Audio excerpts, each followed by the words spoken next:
Hello students of class 10th, here we are back with the discussion of geography chapter number 1, that is resource and development in geography।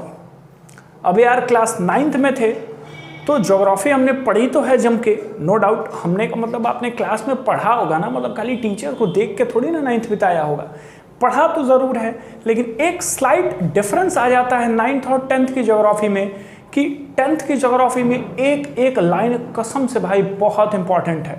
मतलब एक एक line पे आपको गौर करना होगा 10th की geography में। पॉइंट नंबर 1 लिख लो कहीं, क्योंकि पिछले वीडियो में ही हमारे आपके बीच एक कंडीशन हुई थी कि जब भी आप आज़ाद क्लासेस पे मुझे देखेंगे तो आपके हाथों में कॉपी और पेन होना मस्ट है भाई, ठीक है। तो पहली चीज आपको ये लिखना है यार कि एक एक चीज इंपॉर्टेंट है, एक एक लाइन इंपॉर्टेंट है 10th की एनसीईआरटी की ज्योग्राफी की। पॉइंट नंबर 2 लिखना कि हमें बोर्ड एग्जामिनेशन में 90% से ज़्यादा स्कोर करना है, ठीक है यार, लिख लेना चाहिए और उसको लिख के अपने रूम पे कम से कम कहीं पेस्ट कर दो कि we have to do this. कम से कम सुबह जब उठोगे तो तुम्हें वो पेपर जरूर दिखेगा कि 90% मेरा अपने खुद से वायदा है कि मुझे 10th क्लास में लाना है। खैर, अगर मैं अपनी बात करूं तो मैं छोटा सा अपना कंट्रीब्यूशन देना चाहता हूं तुम्हारे इस 90% में। तो शुरू करते हैं आज़ाद क्लासेस पे हमारा फर्स्ट चैप्टर का लेक्चर नंबर 2 और फर्स्ट हमारा टॉपिक होगा यहाँ पे रिसोर्स प्लानिंग। अगर प्लानिंग की बात की जाए तो planning means deciding in advance that how the things are going to be done in the best and cheapest way.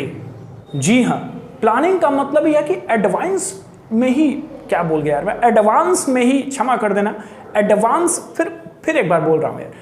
Planning का मतलब है कि एडवांस में ही डिसाइड करना कि चीज़ों को कैसे करना है। अब यहाँ पे चीज़ों का मतलब रिसोर्सेस से है। And it is quite essential to plan for a country like India which is known for its enormous diversity of resources. कहने का मतलब ये था कि अब यार हमारे यहाँ कुछ ऐसे रीजन्स हैं जो बहुत ही सेल्फ सफिशिएंट है अवेलेबिलिटी ऑफ रिसोर्स में, जबकि कुछ ऐसे रीजंस हैं जिनके पास अभी भी बेसिक रिसोर्सेस की भी शॉर्टेज है।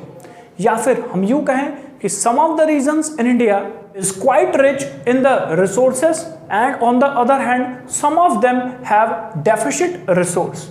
अगर यार एग्जाम्पल पे बात किया जाए तो झारखंड, छत्तीसगढ़, मध्य प्रदेश, मैं यही 3 स्टेट्स का नाम क्यों लिया, क्योंकि यार एक कंडीशन तुम बना लो कि मेरे तुम्हारे बीच कॉपी और पेन की बात हुई है। दूसरी चीज़ कि मेरे चेहरे से ज़रूरी आपको अपनी एनसीईआरटी की बुक को देखना है, तो बुक में ये 3 स्टेट्स का विवरण दिया हुआ है, ठीक है। फिर से दोहरा देता हूँ, झारखंड, छत्तीसगढ़ एंड मध्य प्रदेश, ये तीनों स्टेट्स में these 3 states are rich in coal deposits and minerals. लेकिन कहीं ना कहीं झारखंड और छत्तीसगढ़ में आपको एग्रीकल्चर डेवलपमेंट कम दिखेगा। On the other hand if we talk about Arunachal Pradesh, so Arunachal Pradesh, एक चीज़ बता दूँ कि it is the most eastern state of India. अच्छा, बात कर रहे थे टॉपिक पे तो आते हैं उसी पे, that Arunachal Pradesh has abundance availability of water but it lacks the infrastructural facility. अब यार मैं अरुणाचल प्रदेश पे ही इसलिए गया क्योंकि अरुणाचल प्रदेश और साथ साथ में तुम और भी नॉर्थ ईस्टर्न स्टेट्स ले लो। देखिए है क्या, हमने 9th में पढ़ा था कि इन नॉर्थ ईस्टर्न स्टेट्स में रिवर्स की अवेलेबिलिटी है, यानी ब्रह्मपुत्र रिवर्स वहाँ है, जिससे वाटर की अवेलेबिलिटी तो है, लेकिन इंफ्रास्ट्रक्चरल डेवलपमेंट बहुत अच्छा नहीं हो पाएगा। अगर कुछ और एग्जांपल्स की हम बात करें तो राजस्थान को ले लो। राजस्थान की बात करेंगे तो wind energy, solar energy abundance मात्रा में है, but Rajasthan also lakhs the availability of water. तो कहीं ना कहीं आप देख रहे हैं कि कुछ स्टेट्स हमारे यहाँ ऐसे हैं जिनके पास रिसोर्सेस बहुत ही ज़्यादा हैं, रिच हैं। कुछ रिसोर्स ऐसे हैं जिनके पास बेसिक रिसोर्सेस तक नहीं है। अगर बेसिक रिसोर्सेस की बात करोगे तो वाटर बेसिक रिसोर्स है जो राजस्थान लैक करता है। कुछ स्टेट्स की बात करेंगे तो उन स्टेट्स में अवेलेबिलिटी ऑफ रिसोर्स किन्हीं चीज़ों की ज़्यादा है लेकिन किन्हीं चीज़ों की कम है। तो भैया इन सारे मुद्दों को देखते हुए हम कह सकते हैं कि नो डाउट इंडिया में या किसी भी ऐसी कंट्री में there is a need for balanced resource planning at national, state, regional and local levels. Social science in class 10th flexible subject है जी, और ख़तरनाक भी ये हो जाता है। फ्लेक्सिबल तभी है जब आप इसका कंसेप्ट क्लियर करते हैं और पॉइंट टू पॉइंट अगर आंसर्स लिखते हैं तो ये 95 प्लस 99 तक आपको स्कोर करा देता है, ठीक है। और ये खतरनाक भी साबित हो जाता है अगर तुमने इसे हल्के में ले लिया कि ठीक है यार पहले मैथ साइंस ये सब पढ़ लेते हैं, ज़्यादा ज़रूरी है, सोशल साइंस क्या पढ़ना है, मतलब समझ रहे हो ना तुम मेरी भावनाओं को। तो कहने का ये मतलब है कि फिर आप कहीं ना कहीं एक चक्रव्यूह में फंसते हैं और अभिमन्यु तक नहीं चक्रव्यूह में निकल पाए तो मुझे नहीं लगता है कि आप तोड़ पाएंगे इसको। खैर मुद्दा ये नहीं है, मुद्दा है the next topic that is resource planning in India. So if we are going to discuss the resource planning in India, जहां से हमने शुरू किया था, सॉरी उल्टा बोल गया ना, जहां से हमने खत्म किया था वहीं से हम शुरू करते हैं। खत्म हमने किया था कुछ एग्जाम्पल्स पे, एक एग्जाम्पल मैं आपको और कराना चाहता हूं। If you talk about Punjab, Haryana, Uttar Pradesh, Bihar, Bengal, these states are northern fertile states, मतलब ये क्लास 9th में आपने पढ़ा होगा कि नॉर्दर्न प्लेन्स है ये जितने स्टेट्स हैं, and these are agricultural fertile area. यहाँ पे इंडस्ट्रीज का भी डेवलपमेंट किया जा सकता है, खैर ट्रांसपोर्टेशन, कम्युनिकेशन, ये सारी चीज़ें अच्छी तरीके से हो सकती हैं, लेकिन मिनरल्स की अवेलेबिलिटी बहुत ज़्यादा नहीं है। तो एक प्रॉपर प्लानिंग कम से कम नेशनल को, यानी कि नेशनल का मतलब सेंट्रल गवर्नमेंट को या स्टेट गवर्नमेंट्स को या उस जगह की लोकल गवर्नमेंट्स को करनी पड़ेगी कि इनके यहाँ भी उन इंडस्ट्रियल डेवलपमेंट को और लार्ज स्केल पे किया जा सके, क्योंकि इंफ्रास्ट्रक्चरल डेवलपमेंट तो यहाँ है इन स्टेट्स में, एग्रीकल्चर डेवलपमेंट भी है, लेकिन कहीं ना कहीं मिनरल्स या रिसोर्सेज के न होने की वजह से इंडस्ट्रियल डेवलपमेंट अभी तक बहुत ज़्यादा नहीं है। तो अब तो चीज़ें क्लियर हो गई होंगी कि रिसोर्स प्लानिंग क्यों करना है। तो अगर हम अपनी कंट्री में बात करें रिसोर्स प्लानिंग इन इंडिया की, तो कुछ पॉइंट्स जरूर लिखना। पॉइंट नंबर 1 लिखा जाए, resource planning is a complex process. क्यों कॉम्प्लेक्स प्रोसेस है? क्योंकि इतना ईजी नहीं है।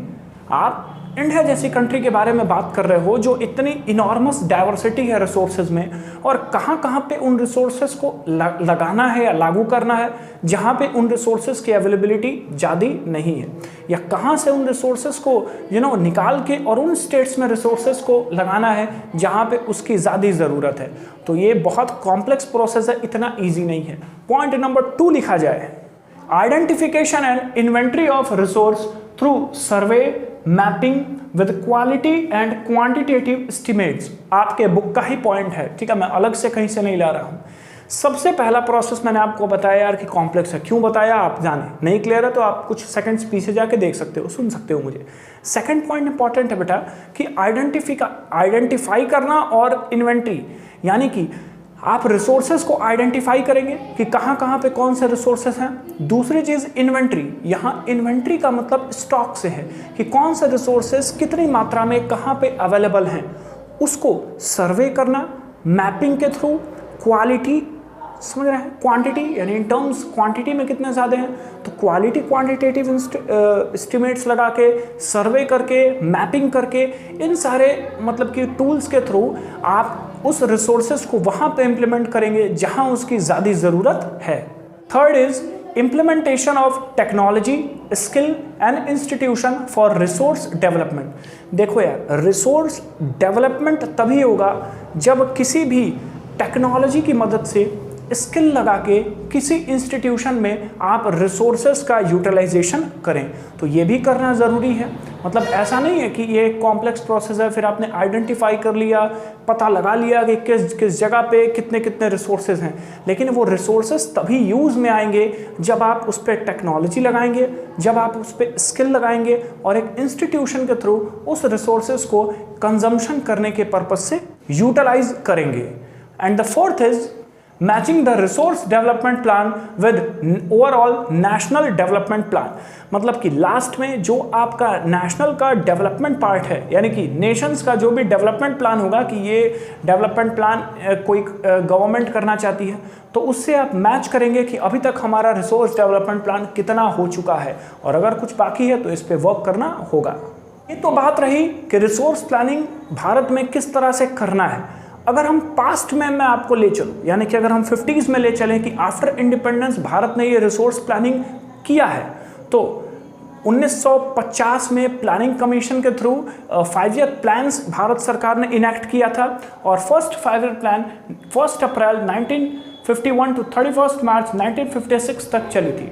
और तभी से फर्स्ट 5 ईयर प्लान से लेके अभी तक भारत रिसोर्सेस प्लानिंग कर रहा है कि कब एग्रीकल्चर में ध्यान देना है, कब एम्प्लॉयमेंट में ज़्यादा ध्यान देना है, कब पॉवर्टी इरेडिकेट करना है, किस तरह से ग्रीन रेवोल्यूशन के फेजेज आए, इंडस्ट्रियल डेवलपमेंट आए, अभी आईटी सेक्टर का डेवलपमेंट चल रहा है।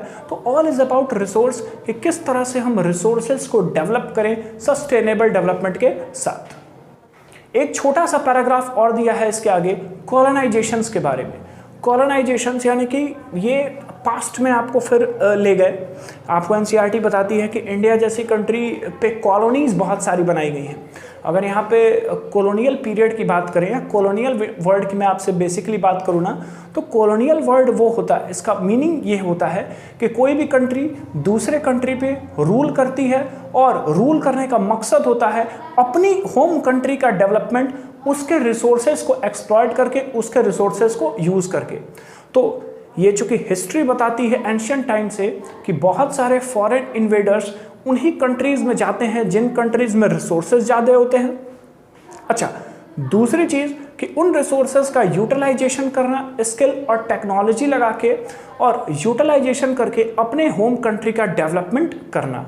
एग्जाम्पल अगर इंडिया पे दूं तो दिल्ली सल्तनत, फिर मुगल एम्पायर आया, मुगल एम्पायर के आने के बाद ब्रिटिशर्स आए इंडिया पे और इन्होंने मतलब जम के एक्सप्लॉइट किया है हमारे रिसोर्सेज को और ये अपने फ़ायदे के लिए यूज़ किए हैं। तो आप समझ सकते हैं कि रिसोर्सेज की अहमियत उस समय भी कितनी थी और आज भी कितनी है। इसी अहमियत से हम रिसोर्स प्लानिंग के लास्ट टॉपिक पे आ चुके हैं, that is conservation of resource. Resources का कंजर्वेशन मतलब कितना ज़रूरी है कंजर्व करना रिसोर्सेज। तो कंजर्वेशन ऑफ रिसोर्सेज पे बात करने से पहले हम ये थोड़ा सा जानेंगे कि क्या रीजंस है कि रिसोर्सेज इतने ज़्यादा या डिक्रीज कर रहे हैं। पॉइंट नंबर 1 लिखिएगा, irrational consumption and overutilization of resources may lead to the socio-economic problems as well as environmental problems। क्या इसका मतलब है irrational consumption? irrational consumption का मतलब कि बहुत ही ज़्यादा कंजम्पशन करना किस चीज़ का, रिसोर्सेज का, जबकि उसकी उतनी ज़्यादा ज़रूरत नहीं है, मतलब कि बेपरवाह यूज़ करना उन रिसोर्सेज का। दूसरा, over utilization of resources. Over utilization of resources का मतलब यहाँ एक्सेसिव यूज़ ऑफ रिसोर्सेज से है। अगर आप एक्सेस यूज़ करते हैं रिसोर्सेज को और बिना सोचे समझे अगर आप रिसोर्सेज को यूज़ करते हैं तो ये कहीं ना कहीं एक सामाजिक आर्थिक समस्या में आपको ला सकता है, जिसे हम सोशियो इकोनॉमिक प्रॉब्लम कहते हैं, और साथ ही साथ इन्वायरमेंटल प्रॉब्लम भी क्रिएट कर सकता है। पूजनीय महात्मा गांधी भी इस रिसोर्सेज पे अपना विचार व्यक्त करते हैं कि resources are enough for everybody's needs in the society but they are not even enough for anybody's grid.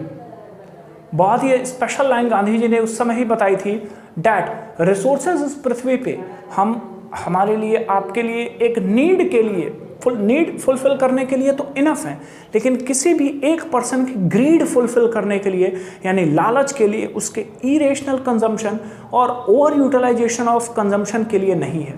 बात समझ में आ रही है? मैं बार बार यही टर्मिनोलॉजी क्यों यूज़ कर रहा हूँ, क्योंकि बेटा एग्जाम्स में आपको यही लिखना है। चलिए, दूसरी चीज़ गांधी जी के बारे में एक इम्पॉर्टेंट चीज़ और है, that he was against the mass production and instead of that he has suggested the production by masses। मतलब ये नहीं चाहते थे कि बहुत ज़्यादा प्रोडक्शन हो कंट्री में, बहुत ज़्यादा प्रोडक्शन एक बार में ही हो। रीज़न क्या होगा? Over utilization of resources. ये चाहते थे कि ज़्यादा लोग मिलके और प्रोडक्शन करें। तो चलिए भैया, ये तो बुक्स की बात हो गई। अगर आपसे एग्जामिनेशन में पूछ दिया कि कुछ मेथड्स बताइए कंजर्वेशन के, तो पहला आप लिख सकते हैं at the individual level. Individual level पे रिसोर्सेज को कंजर्व किया जा सकता है कि नहीं? मतलब यार कसम खाना यार कि घर पे बैठे रहते हो अपने कमरे में और अगर मम्मी तुम्हें बुला दे किचन में तो क्या फ़ैन ऑफ करके जाते हो? मतलब 70% केसेस में तो नहीं होता होगा यार। कुछ ही आदर्श बालक बालिकाएं हैं जो फैन और लाइट्स बंद करके जाते हैं, नहीं तो कूलर एसी सब ऐसे ही चलता रहता है यार। तो इंडिविजुअल लेवल पे कम से कम हमें आज सोचने की ज़रूरत है कि आज हमें रिसोर्सेज को कहीं ना कहीं कम यूज़ करना है ताकि फ्यूचर जनरेशन इसका यूज़ कर सके, ये प्रॉब्लम्स ना हो। सेकेंड, अगर मैं बात करूँ तो renewable resources of energy. Renewable resources of energy, solar energy, wind energy, geothermal energy, hydro power energy, इन सारे एनर्जीज पे हमें वर्क करना होगा। क्यों वर्क करना होगा? क्योंकि ये सारे एनर्जी हमारे फॉसिल फ्यूल्स को बचाएंगे, कोल, पेट्रोलियम, इन सारी चीज़ों का यूज़ कम होगा और इन रीनेबल रिसोर्सेज का यूज़ ज़्यादा होगा, जिसे बार बार हम यूज़ कर सकते हैं, रिन्यू कर सकते हैं, जिससे हमारा रिसोर्सेज कम यूज़ होगा। थर्ड, लोगों को एजुकेट करके, लोगों को अवेयर करके भी ये काम किया जा सकता है ताकि वो इरेशनल कंजम्पशन रिसोर्सेज का ना करें। And fourth is recycling of waste resources, यानी कि उन जो रिसोर्सेज एक बार यूज़ हो चुके हैं, इन वेस्ट रिसोर्सेज को, मटेरियल्स को, स्क्रैप्स को फिर से हम जो है कि रिसाइकल करके यूज़ करने में लाएं। Land is a natural resource of utmost important. It supports natural vegetation, it supports wildlife, it supports human life, it supports transportation, communication, agriculture, industry, मतलब ये जितनी भी इकोनॉमिक एक्टिविटी हैं, चाहे नॉन इकोनॉमिक एक्टिविटी हैं, ये सब कुछ इसी धरती पे हम करते हैं। यार धरती पे ही तुम्हारा स्कूल जो होता होगा, जाते होगे स्कूल धरती पे ही तो, है कि नहीं? ऐसा थोड़ी ना कि तुम्हें फ्लाइट लेने आती होगी, कुछ लोग तो पैदल भी चले जाते हैं स्कूल, जिनका स्कूल पास में होता है। खैर, तो मतलब मैं बात कर रहा था कि ज़मीन यार बहुत ज़्यादा इम्पॉर्टेंट है कि नहीं? हम इस पे एग्रीकल्चर करते हैं, हम इस पे इंडस्ट्रियल डेवलपमेंट करते हैं। अगर बात करें तो हम जो है कि कल्टीवेशन यानी एग्रीकल्चर वो तो हो ही गया, economic activity, transportation, communication, banking, ये सारी चीज़ें इसी ज़मीन पे हो रही हैं, ठीक है? तो इतना ज़्यादा इम्पॉर्टेंट है। नेचुरल वेजिटेशन के साथ साथ वाइल्ड लाइफ, हमारी आपकी लाइफ, सबको कहीं ना कहीं लैंड रिसोर्स ही चला रहा है। तो यार इतना हमें एक कंक्लूजन मिल गया कि लैंड हमारे लिए बहुत ज़्यादा इंपॉर्टेंट रिसोर्स है। और भी इसमें इंपॉर्टेंट क्या है, distribution of land resource in India, Bharat में किस तरह से ज़मीन जो है कि डिस्ट्रीब्यूटेड है। 4 टॉपिक है, क्लियर करिएगा। प्लेन्स, अगर प्लेन्स की बात करें तो overall 43% of India's land is plain. Plain area का मतलब यह है कि जहां हम एग्रीकल्चर कर सकते हैं, इंडस्ट्री लगा सकते हैं, हम आप जहां अपना घर बनाते हैं वो प्लेन एरिया है, ठीक है? और उस प्लेन एरिया सबसे ज़्यादा इंडिया में है, डैट इज़ 43%। तो एग्रीकल्चर के लिए, इंडस्ट्री के लिए, ट्रांसपोर्टेशन के लिए, बेटर इंफ्रास्ट्रक्चरल डेवलपमेंट के लिए हम प्लेन एरिया ही यूज़ करते हैं, ठीक है? Second is mountain.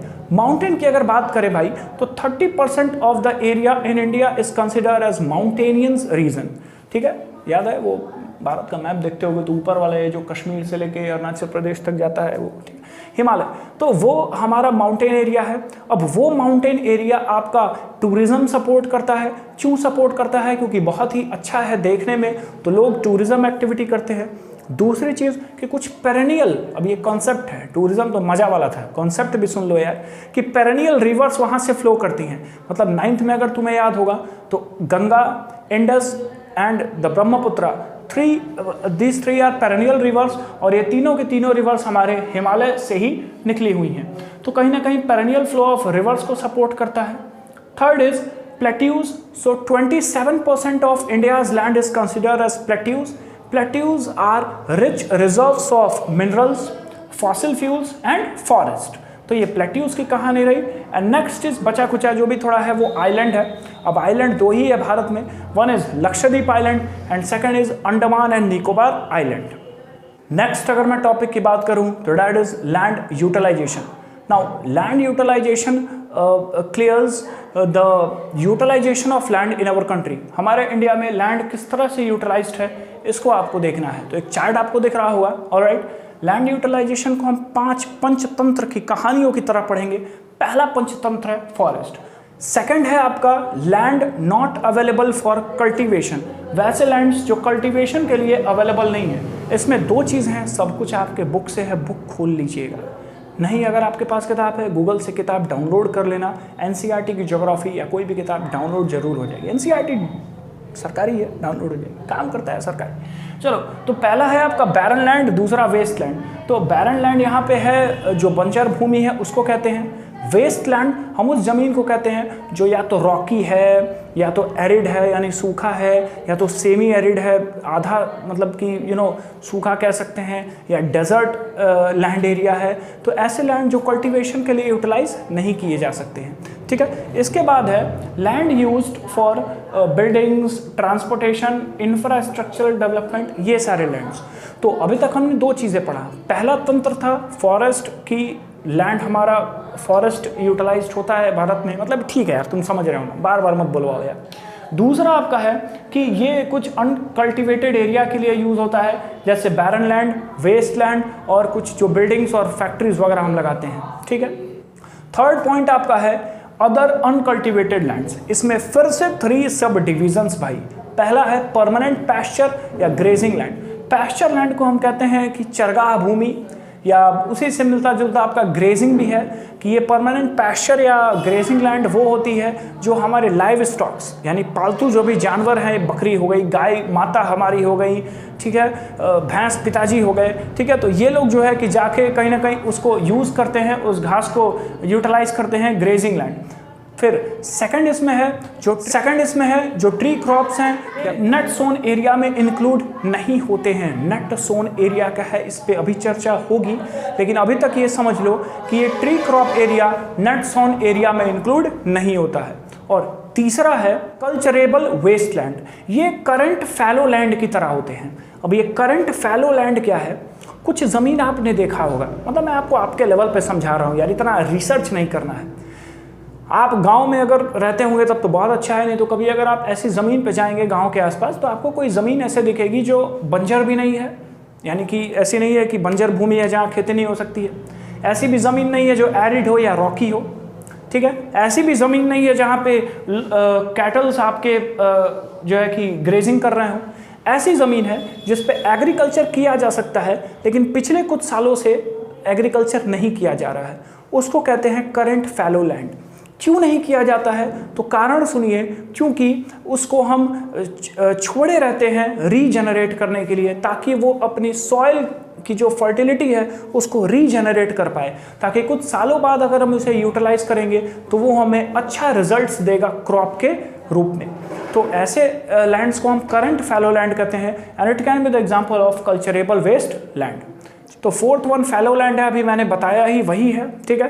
And the last one is net sown area. बात आ गई नट सोन एरिया का मतलब कि 1 साल के अंतर्गत आपकी कंट्री में जितने भी क्रॉप्स उगाए गए हैं, तो उस ज़मीन को अगर हम कैलकुलेट कर रहे हैं तो उसी को हम नट सोन एरिया कहते हैं। मतलब नाम से ही क्लियर है, नट यानी एग्जैक्ट, सोन ठीक है, एरिया यानी कि जितने भी एरिया में आपका एग्रीकल्चर हुआ है या कल्टीवेशन हुआ है 1 साल के अंतर्गत, एक एग्रीकल्चर ईयर के अंतर्गत, तो उसे हम नट सोन एरिया की उपाधि देते हैं।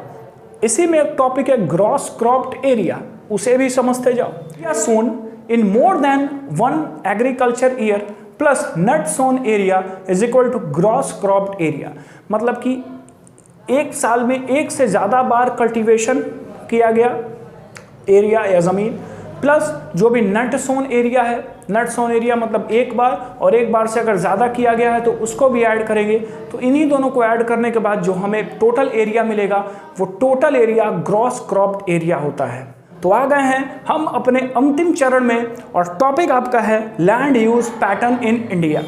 अब land use pattern in India में एक चीज़ आप जान लीजिए, डैट इंडिया की टोटल जो जोग्राफिकल एरिया है वो 3.28 मिलियन स्क्वायर किलोमीटर है। जी, ये डेटा कहीं पढ़ा था सर, पढ़ा होगा यार, 6th ज्योग्राफी से ही अगर पढ़ रहे हो ना, तो 3.28 मिलियन स्क्वायर किलोमीटर तुम्हें रट लेना चाहिए, मतलब रटा गया होगा तुम्हारे दिमाग में भाई।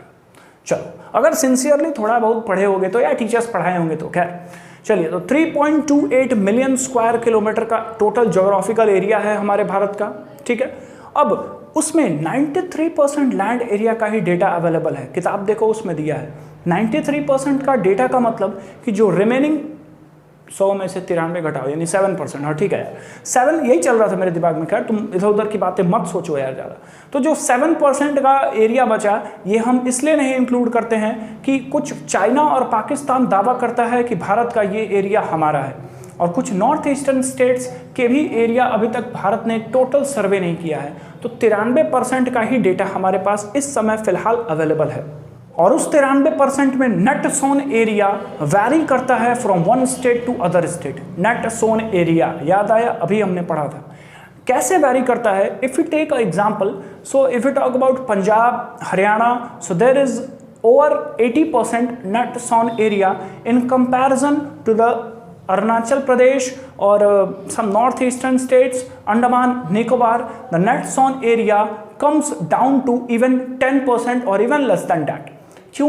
क्योंकि पंजाब, हरियाणा, उत्तर प्रदेश, बिहार, ये सारे स्टेट्स में नट्स ऑन एरिया ज़्यादा होगा क्योंकि कल्टीवेशन ज़्यादा हो पाएगा, एग्रीकल्चर फर्टाइल लैंड है।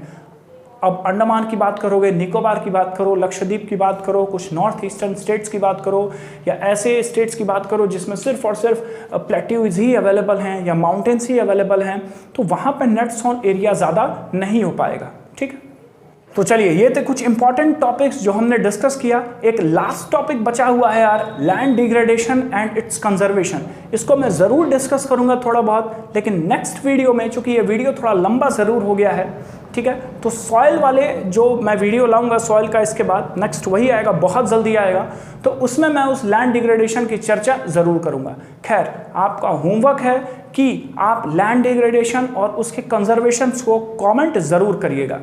So if you like the video, so please subscribe the channel and do it, share with your friends and family members, and also press the like button. Till then, thank you very much for watching Azad Classes.